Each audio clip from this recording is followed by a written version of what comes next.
Kita lihat di dalam ayatnya yang ke-5 dan ke-6 tadi, kita dalam bacaan kita tadi, Mazmur 84. Berbahagialah orang yang diam di rumah Tuhan, yang terus-menerus memuji Engkau. Berbahagialah manusia yang kekuatannya di dalam Engkau, yang berhasrat mengadakan ziarah.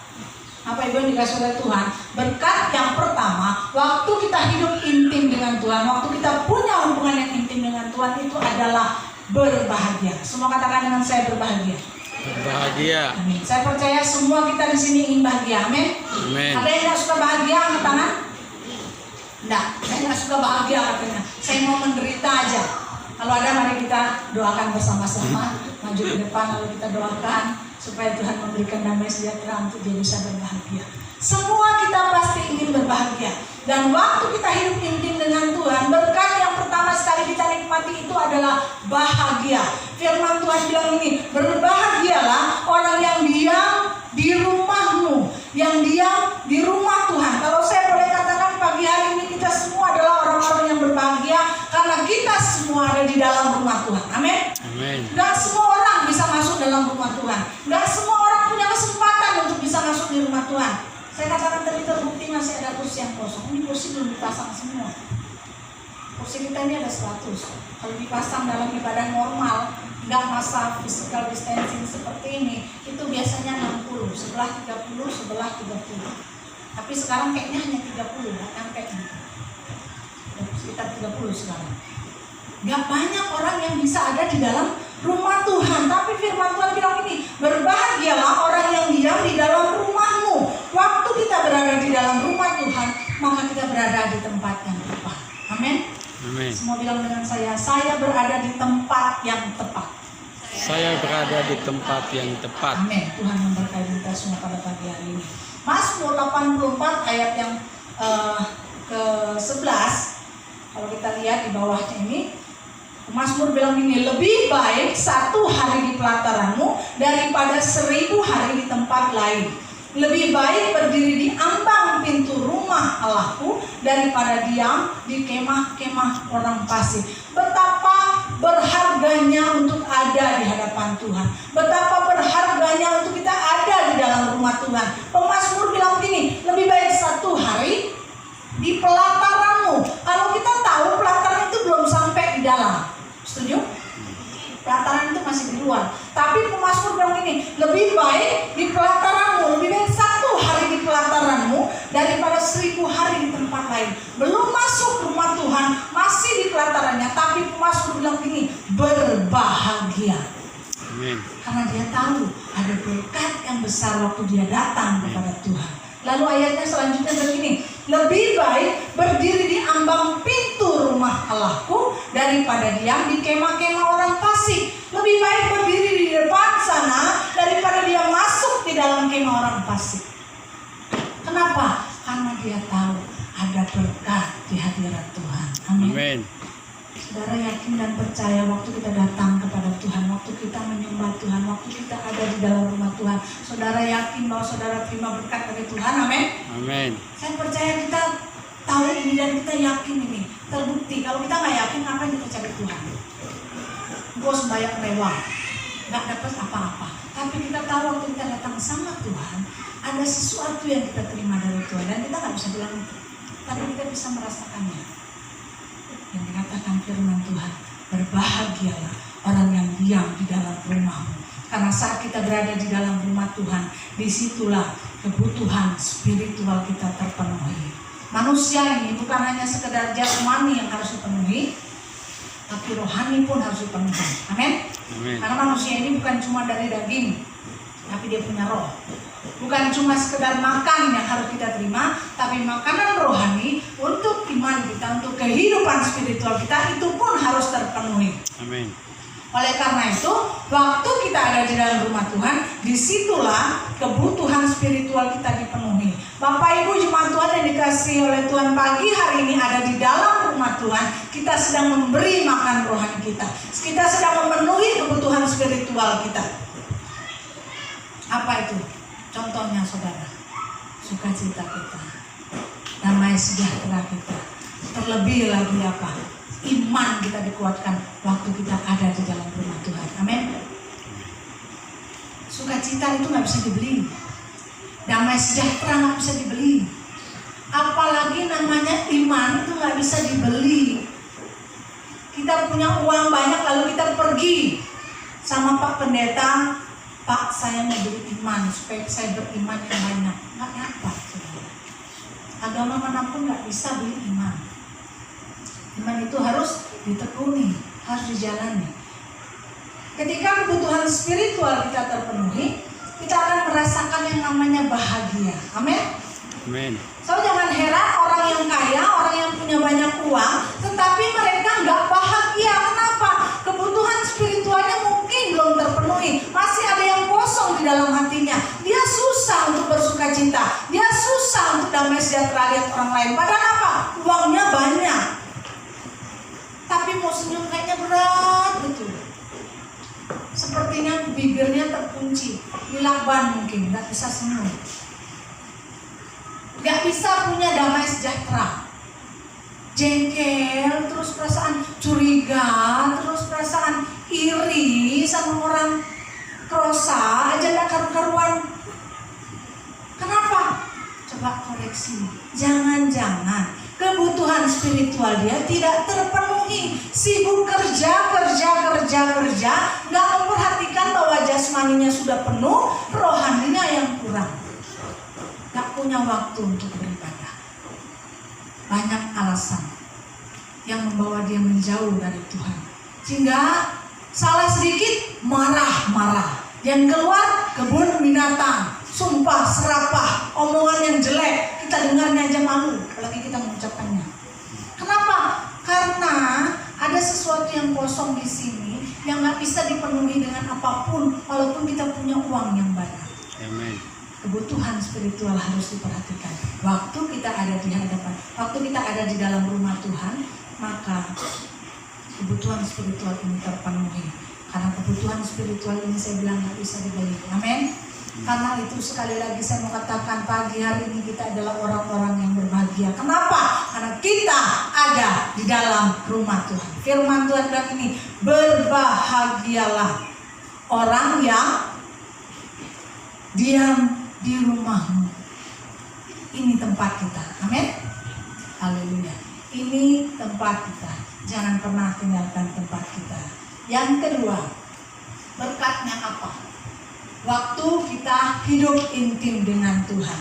Dikatakan begini di dalam ayatnya yang ke-7, apabila melintasi lembah Baka, mereka membuatnya menjadi tempat yang bermata air. Saya stop sampai di situ. Melintasi lembah Baka. Bapak Ibu yang dikasih oleh Tuhan, melintasi lembah Baka yaitu air mata.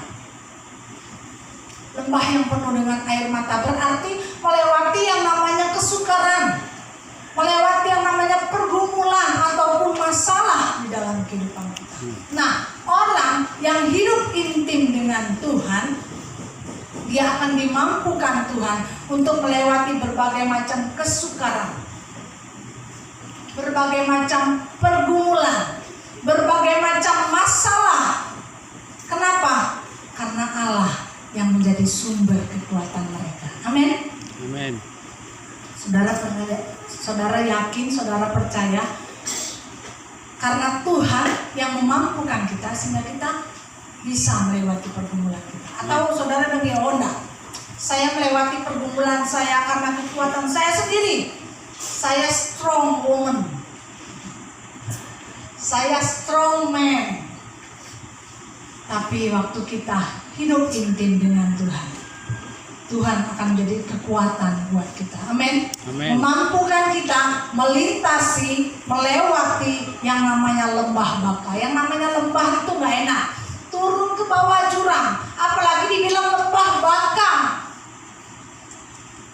Dikatakan lembah yang penuh dengan air mata. Di dalam Mazmur pasal yang ke-63 ayatnya yang ke-8 dan ayat yang ke-9, pemazmur menulis begini, sungguh Engkau menjadi pertolonganku, dan dalam naungan sayapmu aku bersorak-sorai. Jiwaku melekat kepadamu, tangan kananmu menopang aku. Pemazmur menyadari dengan sungguh bahwa pertolongannya adalah hanya dari Tuhan. Dikatakan bahwa sungguh Engkau telah menjadi pertolonganku. yang sama menjadi pertolongan buat saudara dan saya untuk kita melintasi lembah. Amin. Amin. Amin. Waktu kita hidup intim dengan Tuhan. Dikatakan pemazmur bilang ini, jiwaku melekat kepadamu, tangan kananmu menopang aku. Bukan main. Tangan kanan Tuhan langsung menopang kehidupan saudara dan saya. Itu yang memampukan kita lewat di lembah yang baka. Lembah yang penuh air mata, lembah yang penuh pergumulan. Saya tahu, saya yakin semua kita pasti pernah lewat yang namanya lembah yang penuh dengan pergumulan. Apapun itu, mungkin anak kita sakit, kayaknya sudah nggak ada pengharapan. Mungkin kehidupan rumah tangga sudah di ujung tanduk karena masalah sosial, ekonomi dan lain sebagainya. Apapun itu. Tapi percayalah, waktu kita berjalan bersama Tuhan, kita bisa melintasi lembah ini. Amin. Yesaya 41 bilang begini. Yesaya 41 ayat 10. Janganlah takut, sebab aku menyertai engkau. Tuhan bilang aku menyertai engkau. Janganlah bimbang, sebab aku ini Allahmu. Aku akan meneguhkan, bahkan akan menolong engkau. Aku akan memegang engkau dengan tangan kananku yang membawa kemenangan. Sekali lagi, Tuhan bilang, aku akan memegang engkau dengan tangan kananku yang membawa kemenangan. Saudara bayangkan waktu kita lewat di lembah yang baka, Tuhan memberikan kekuatan bagi kita untuk kita keluar dari lembah itu. Sepanjang lembah Tuhan menuntun kita dengan tangan kanannya, dan Tuhan memberikan kemenangan buat saudara dan saya. Artinya apa? Sekalipun kita memiliki kehidupan yang intim dengan Tuhan, bukan berarti bahwa hidup kita tidak punya pergumulan. Amin. Jadi jangan pernah berpikir, Tuhan, saya sudah setia sama Tuhan, saya sudah rajin beribadah sama Tuhan, aku setia melalui perpuluhan. Oh Tuhan, aku so dalam pergumulan, aku so dalam kesukaran. Tuhan gak janji, yes, kalau kamu sudah setia, hidupmu kayak di jalan tol. Nah, tapi Tuhan bilang begini, aku akan memegang engkau dengan tangan kananku Yang membawa kemenangan. dan membawa engkau kepada kemenangan. Tuhan bilang. Bukan berarti hidup kita itu tanpa masalah. Amin. Amin. Jadi kalau sempat kita punya pikiran gini, aku akan setia Tuhan, aku akan sungguh-sungguh di dalam Tuhan, supaya hidup aku bebas dari masalah, awet pergumulan, awet kesukaran, supaya bolu mau senang, mencari berjalan di jalan tol. Salah. Mulai hari ini kita buang pikiran itu. Waktu kita ikut Tuhan, kita masih punya yang namanya pergumulan. Tetapi Tuhan memampukan kita melewati semuanya. Kenapa? Karena tangan kanan Tuhan tadi menuntun saudara dan saya, membawa kita, memberi kekuatan untuk kita keluar, melewati, melintasi lembah baka, lembah yang penuh air mata, lembah yang penuh dengan pergumulan, lembah yang penuh dengan kesakitan. Tuhan menolong saudara dan saya. Sehingga apa? Sehingga kita bisa bilang begini, segala perkara dapat kutanggung di dalam Dia yang memberi kekuatan kepada. Amin. Amin. Hidup kita ini bukan karena kekuatan sendiri. Kalau kita hidup dengan kekuatan sendiri, pontang-panting, jungkir balik, patah mematah kita. Tapi hidup kita karena Tuhan. Amin. Kenapa? Kita nggak bisa apa-apa tanpa Tuhan. Bayangkan aja saudara, kalau Tuhan nggak kasih kita napas, kita pakai oksigen hanya bisa mampu berapa jam. Kalau kita bilang hidup karena kekuatan saya sendiri, sanggupkah saudara seumur hidup beli tabung oksigen? Tabung Sudah LPG kita harus aja. bayar, bayangkan. Saya membayangkan setiap saat kita bernapas kita bayar, lalu kita harus gendong-gendong untuk tabung oksigen kemana kita jalan. Kalau nggak pakai itu mati ya. Tapi hari ini kita bernapas dengan luar biasa. Amin. Semua apa? Semua karena kebaikan Tuhan. Tuhan udah bilang, bayar. Kamu sudah napas mulai dari tahun kamu lahir sampai sekarang sudah berapa puluh tahun, bayar. Kalau kita kalkulasi nggak kebayar saudara. Jadi jangan pernah kita berpikir, saya hidup karena kekuatan saya sehat karena saya jaga kesehatan. No, kita jaga kesehatan, tapi kalau Tuhan nggak izinkan, tetap hidup kita sakit. Jadi kita perlu bersyukur kepada Tuhan. Amin. Amin. Jangan pernah takut melewati lembah yang baka. Kenapa? Karena tangan Tuhan menuntun saudara dan saya dan memberikan kemenangan. Sekali lagi kita bisa bilang di depan Tuhan, oh Tuhan, segala perkara dapat aku tanggung di dalam Engkau yang memberi kekuatan kepada. Amin. Haleluya. Luar biasa waktu kita hidup karena firman Tuhan. Lalu ayat yang ke-7 tadi masih bagian B bilang begini. Mereka membuatnya menjadi tempat yang bermata air. Lembah Baka tadi, mereka membuatnya menjadi tempat yang bermata air. Bahkan hujan pada awal musim menyeluruhinya dengan berkat. Berkat kita hidup intim dengan Tuhan. Yang ketiga apa? Kalau yang pertama tadi apa saudara? Kita Bahagia. bahagia. Yang kedua apa? Tuhan mampukan kita melintasi lembah Baka. Yang ketiga, kita dapat mengubah air mata menjadi mata air. Luar biasa saudara. Air mata ini melambangkan sebuah hidup yang sulit, penuh kesakitan, penuh pergumulan. Tapi kalau kita lihat itu yang namanya mata air, itu jadi berkat yang luar biasa. Amin. Mata air kita di sana tuh kecil aja lumong itu. Tapi semua kita orang kampung ambil di sana. Semua kita hidup dari sana bertahun-tahun. Semua kita ambil air di situ. Dia memberikan kehidupan. Apa yang kita bisa pelajari di sini? Artinya Bapak Ibu yang dikasih oleh Tuhan. Waktu kita hidup intim dengan Tuhan, kita mengubah kesedihan kita menjadi satu berkat yang luar biasa. Bagaimana bisa orang yang memiliki hubungan intim dengan Tuhan selalu optimis di dalam kehidupannya, dan dia menjalani kehidupannya melihatnya dari sudut pandang Allah. Amin. Amin. Kita kan melihat dari sudut pandang kita banyak kecewanya, tapi waktu kita belajar dari sudut pandang Allah, kita melihat bahwa ada sesuatu yang Tuhan rencanakan dalam setiap kesukaran, dalam setiap masalah, dalam setiap kesakitan yang kita alami. Baru kita bilang ini, oh ternyata Tuhan izinkan mohon terjadi supaya pohon mengalami berkat Tuhan yang luar biasa. Amin. Kita melihat dari sudut pandang Allah, sehingga kita bisa bilang begini seperti Roma 8 ayat 28. Kita tahu sekarang bahwa Allah turut bekerja di dalam segala sesuatu untuk mendatangkan kebaikan bagi mereka yang terpanggil sesuai dengan rencana Allah. Yang mengasihi Dia. Saudara dan saya tahu bahwa kita adalah orang-orang yang terpanggil sesuai dengan rencana Allah.